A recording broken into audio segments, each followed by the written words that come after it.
بسم الله الرحمن الرحيم نحمده ونصلي على رسوله الكريم. We begin with Allah's blessed name. We praise Him and we glorify Him as He ought to be praised and glorified. And we pray for peace and for blessings on all His noble messengers, and in particular on the last of them all, the blessed Prophet Muhammad. Allah's blessing be upon him. As we greet you from my sitting room here in the Caribbean island of Trinidad, on this the 25th day of the month of Safar in the year 1445, with Assalamu alaikum wa rahmatullahi wa barakatuh. And our topic is entitled Beyond Muhammad Ali Jinnah, the Destiny of Pakistan. And we pray for Allah's guidance as we take up this difficult subject, to bring clarity to a subject which is very seldom understood from an Islamic theoretical perspective. I have found so many who make a lot of negative comments about Muhammad Ali Jinnah, nasty comments about Muhammad Ali Jinnah, declaring him to be a traitor, declaring him to be a client of the British and all of this nonsense. These are Muslim people who have not understood the subject. And I want to begin today to bring some clarity to the subject. This cannot be the only video that I can offer on the subject, but this is the beginning. I want you to understand that Muhammad Ali Jinnah led the Muslims of India. He was the undisputed leader of the Muslims of India. They chose him as their leader. The Indian National Congress, led by Mohandas Gandhi, Mahatma Gandhi, they sang this song all through from the beginning to the end. They said, we are the only party which represents the whole of India. We are not a communal party. Communal party. We represent all of India. They sang this song all through. They danced this dance all through. They were happy with this. The Muslims said, no. That is totally false. The Muslims said, you do not represent us. It is this man who represents us, Muhammad Ali Jinnah, not you, Gandhi. If the Congress was correct, that they represented all of India, then how come Pakistan was born? Don't you have any sense in your head? It is the Muslim view which is correct. And your view was false and wrong, and you were misguided from day one, and you paid the price for it. That the Indian National Congress did not represent the Muslims. No. The Muslims were represented by the All India Muslim League, and they appointed Muhammad Ali Jinnah as their leader. They had such great respect and love for him and loyalty to him that they gave him a title, the same way the Hindus gave to Gandhi the title Mahatma Gandhi. Gandhi used to say, I don't like that title, but they called him Mahatma, the great soul. In the same way the Muslims called him Muhammad Ali Jinnah, they called him Al-Qaid Al-Azam. Al-Qaid, this is Arabic, not Urdu. Al-Qaid Al-Azam. Qaid Al-Azam, or the greatest leader. Al-Azam, or the great leader. And even Gandhi used to refer to him as Qaid Al-Azam. Why did Muslims of India, why did they confer this great honor on this man? Why? And you are casting stones at him, and you are saying nasty things about him, and yet 100 million, 70 million, 80 million Muslims of India, they thought differently, and they chose to choose him as their leader. They didn't choose a Maulana. They didn't choose a sheikh. They didn't choose an Islamic scholar. No. There were so many all over India, but they did not choose one of them. Outstanding scholars of Islam in India, but none of them were chosen to lead the Muslims. Why did they choose Muhammad Ali Jinnah? This is what we have to answer in order to address the subject beyond Muhammad Ali Jinnah, the destiny of Pakistan. The answer lies in the fact that Britain was in control of India at that time. And Britain was the ruling state in the world. The transfer of power was now taking place between Britain to the United States. This transfer of power will be continuing until 1956, when it became plain and clear to the whole world that Britain is no longer the ruling state. This was the United States has now taken over as the ruling state in the world. This was made plain and clear in 1956 on Suez. I don't have the time to remind you of that. So in 1940, 41, 42, 43, up to 47, Britain is still the ruling state in the world. And the Muslims in India and the Hindus in India do not have the military capacity to wage war on Britain to gain their freedom. So they both chose, both the Hindus and the Hindus and the Muslims, they chose to wage a constitutional struggle to win freedom, except that Gandhi said we also must choose a policy of peaceful resistance. I can't remember the Sanskrit word for it. Non-violent resistance. Gandhi was the apostle of non-violent resistance. But it is strange that the same apostle of non-violent resistance, who rejected war and opposed war, yet in the First World War, Gandhi was walking from village to village with a soldier with him with a drum, and he was appealing to people to enlist in the British Army, British Indian Army. There is a manifest conflict of interest here, a contradiction in the man.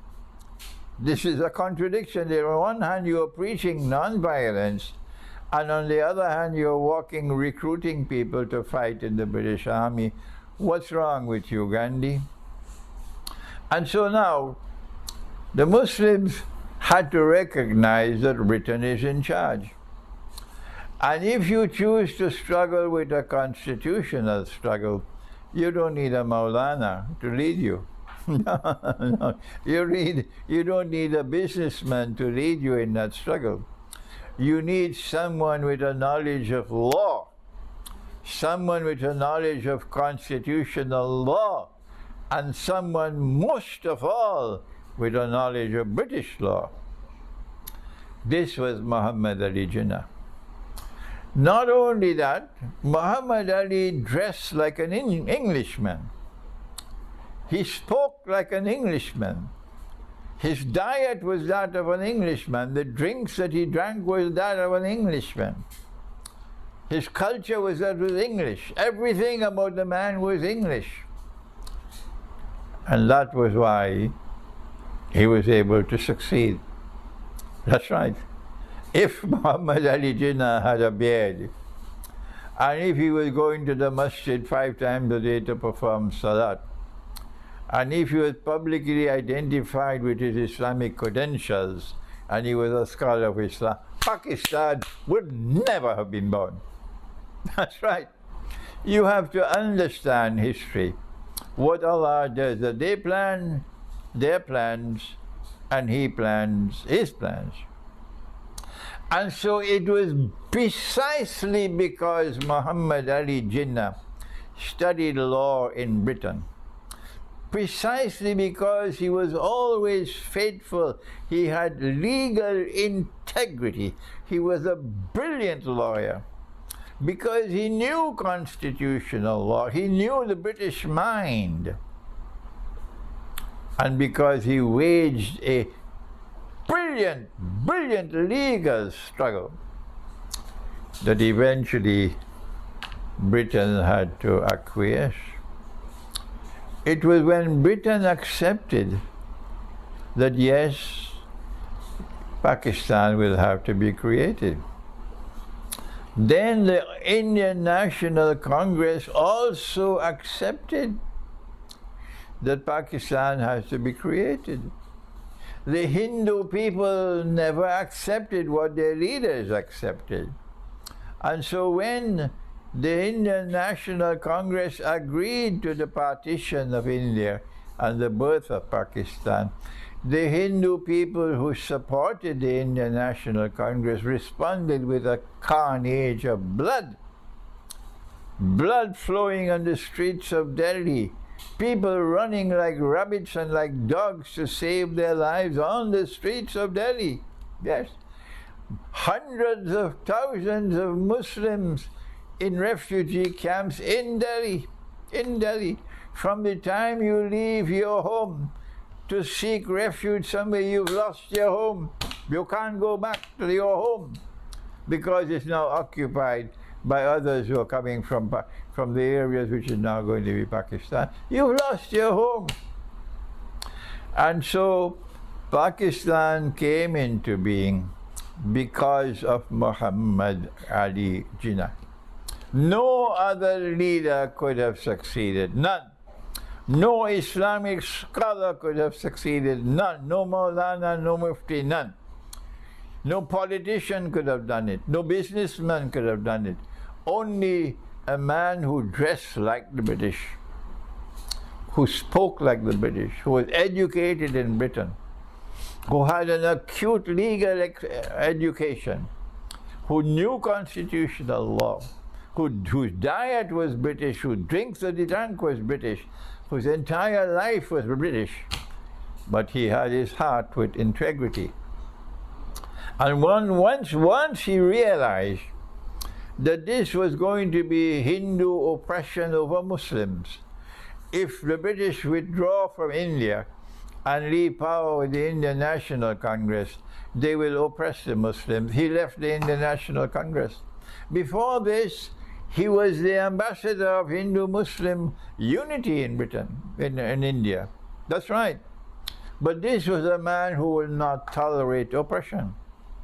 This was a man who would not tolerate oppression. So he would not tolerate a post-British India in which a Hindu majority will oppress a Muslim minority. That's what's happening today. Look at Modi's India. Look at Modi's India today. Look at what they've just done to Kashmir. If there was no Pakistan, what would Modi have done to the Muslims? Huh? So because Muhammad Ali Jinnah could recognize the danger of oppression, and he could see through the Indian National Congress that what they wanted was freedom from British rule, and then an opportunity for a majority to take control of the country, and then they can oppress the minority. That's why he waged the struggle that he waged.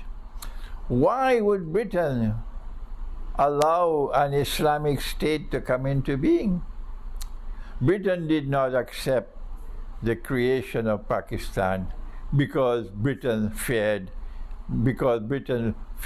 Pakistan will become an Islamic state. No. Britain was confident that Muhammad Ali Jinnah would not bring into being a model of a state which is like the Khilafah state, which is what the Khilafah movement wanted. Because they knew the man, they knew his personality, they knew his thinking. They were confident that when Pakistan was born, it will be in the model of the Republic of Turkey. That is why Britain agreed to Pakistan being born. Had the Muslims of India been led by anyone else who had given even an inkling that what we want is an Islamic state in Pakistan, Britain would never have consented to Pakistan being born. And so Muhammad Ali Jinnah must be complimented, respected and honored for the role that he played to give freedom to the people who live today in Pakistan. That's all that he did. He never attempted to do more than that. No, that was not his calling. His calling was to win the battle for freedom. And he fought the battle bravely and brilliantly. And credit must be given to him for his success in his struggle. But having done that, this is now only stage one of the struggle. The Muslims had to choose him at that time for that struggle for freedom. But now, after 75 years, it is not a constitutional lawyer. It is not someone who is dressed in the British way, who eat the British menu, who drink the British drinks, who speak the language of Britain, whose culture. That is not the leader that you want now. That is what leader you needed. That is the leader that you needed at that time when Britain was leaving India. That's not the leader now. The destiny of Pakistan is connected with the destiny of Afghanistan. The destiny of Pakistan is connected with the destiny of the Muslims of India and Kashmir. The destiny of Pakistan is connected with the destiny of the Muslims of Bangladesh. Pakistan does not exist in a vacuum. This is political myopia. Rather, Pakistan is part of a sea of Islam in South Asia. And the future is a destiny in which the Muslims of this region will now have to separate themselves. This is what you have to do. Who are those Muslims who want to remain faithful to the Quran and to absolute truth in the Quran? They will be a people who remain faithful to the Hadith to the extent that the Hadith is in harmony with the Quran. These people must now come together. And the others who are not prepared to be faithful to the Quran and absolute truth in the Quran must be separated. You don't have to have a relationship of hostility with each other, but you have to separate from each other. And the two groups can negotiate with each other. But this group has to be established. In Afghanistan, in Pakistan, in India, in Bangladesh. Those Muslims who say, we wish to remain faithful to absolute truth in the Quran and to the Hadith to the extent that is in harmony with the Quran, come together as a community. You don't have to be a politically organized community at this time, but you have to be an ideologically organized community at this time. And when you come together as a community and you build bonds with each other which transcend political boundaries, you are moving now in the direction of a destiny which lies beyond the present state of Pakistan. This is all I need to say at this time to defend Muhammad Ali Jinnah, to honor Muhammad Ali Jinnah, and to pray for Allah's blessings on his soul, because he accomplished a political miracle, and we have to give credit to him for the struggle that he waged with enormous brilliance and enormous integrity and utmost sacrifice. The man gave his life so you can be free. So pray for Allah's blessings on him. Thank you. Wassalamu alaikum wa rahmatullahi wa barakatuh.